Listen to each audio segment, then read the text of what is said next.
পশ্চিমবঙ্গের সমস্ত মহিলাদের জন্য দারুণ খুশির খবর। সবেমাত্র চালু হলো অন্নপূর্ণা ভান্ডার পোর্টাল, যেখানটায় অবশ্যই প্রত্যেক মহিলাকে চেক করতে হবে তার নামটা অন্নপূর্ণা ভান্ডার প্রকল্পের আওতায় উঠেছে কিনা। যদি নামটা ওঠে তাদের কিন্তু প্রতি মাসে আগামী মাস থেকে জুন মাসের 1 তারিখ থেকে 3,000 টাকা করে দেওয়া হবে।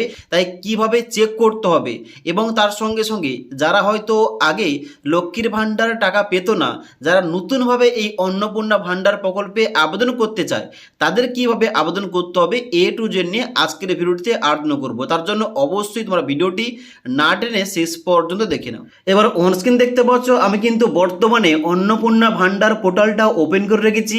আগে যেটা লক্ষ্মীর ভাণ্ডার পোর্টাল ছিল ওইটার নাম পরিবর্তন করে এখন বর্তমানে হয়ে গেছে অন্নপূর্ণা ভান্ডার পোর্টাল। এই পোর্টালের ডাইরেক্ট লিঙ্কটা আমাদের এই ভিডিওর নিচে দেওয়া রয়েছে, সেখান থেকে তোমরা ডাইরেক্ট এই পেজে আসবে। এই পেজে আসার পর তোমাদের নামটা উঠেছে কিনা ওইটা চেক করার জন্য নিচের দিকে আসার পর ট্র্যাক অ্যাপ্লিক্যান্ট স্ট্যাটাস এই অপশনটাই ক্লিক করতে হবে। এবার ট্র্যাক অ্যাপ্লিক্যান্ট স্ট্যাটাস অপশানে ক্লিক করার সঙ্গে সঙ্গে পরবর্তী পেজ খুলবে, যেখানটায় দেখতে পাচ্ছ প্রথমে লেখা রয়েছে অন্নপূর্ণা ভান্ডার পোর্টাল। এই পোর্টালে এসে সবাইকে চেক করতে হবে তাদের নামটা এই পোর্টালে উঠেছে কিনা। যদি নামটা ওঠে তারা কিন্তু প্রত্যেকেই টাকা পাবে আগামী 1 জুন 2026 তারিখ থেকে। তো নামটা চেক করার জন্য নিচের দিকে আসতে হবে।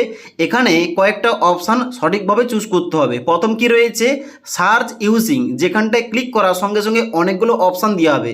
প্রথমে রয়েছে অ্যাপ্লিকেশান আইডি, তারপর রয়েছে মোবাইল নাম্বার, তারপর রয়েছে আধার নম্বর, তারপর রয়েছে ব্যাঙ্ক অ্যাকাউন্ট নাম্বার। তোমরা এখান থেকে যে কোনো একটা সিলেকশন করতে পারো। আমি কিন্তু এখানে আধার নাম্বারটা চুজ করলাম।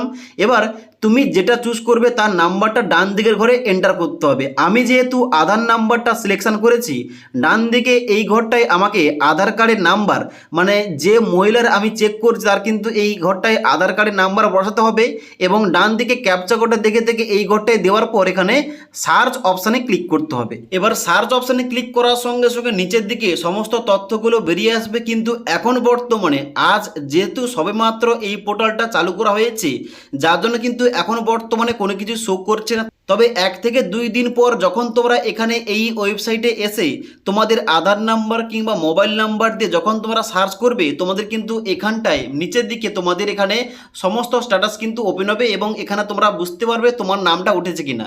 এখানে যদি তোমাদের সমস্ত কিছু ঠিকঠাক থাকে এবং তোমাদের নামটা নিচের দিকে দেখায়, তাহলে তোমরা বুঝবে আগামী 1 জুন 2026 তারিখ থেকে তোমরা অন্নপূর্ণা ভান্ডার প্রকল্পের আওতায় প্রতি মাসে 3,000 টাকা করে পেয়ে যাবে।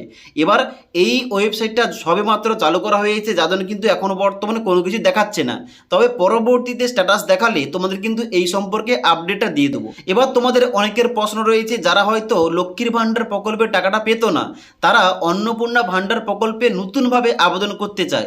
তাদের জন্য বলে রাখি, এখন কিন্তু বর্তমানে কয়েকদিন আগে শিশু কল্যাণ দপ্তরের মাননীয় মন্ত্রী অগ্নিমিত্রা পাল ঘোষণা করে দিয়েছে যে এর জন্য অন্নপূর্ণা ভান্ডার প্রকল্পের জন্য কিন্তু নতুনভাবে একটা ওয়েবসাইট তৈরি করা হচ্ছে, যেখান থেকে খুব সহজে মোবাইল থেকে আবেদনকারীরা তারা কিন্তু অনলাইনে আবেদন করতে পারবে এই অন্নপূর্ণা ভান্ডার প্রকল্পের জন্য। যারা নতুনভাবে আবেদন করতে চায়, তো খুব শীঘ্রই কিন্তু আবেদন করার জন্য ওয়েবসাইটটা এখানে চালু করা হবে। ওয়েবসাইট চালু করা হলে কিংবা নতুনভাবে আবেদনটা নেওয়া শুরু হলে অবশ্যই তোমাদের আপডেটটা দিয়ে দেবো, তোমরা এখান থেকে জানতে পারবে। তার জন্য অবশ্যই আমাদের চ্যানেলটি সাবস্ক্রাইব করে পাশে থাকা বেল আইকন প্রেস করে অল নোটিফিকেশানটা অন করে রাখবে।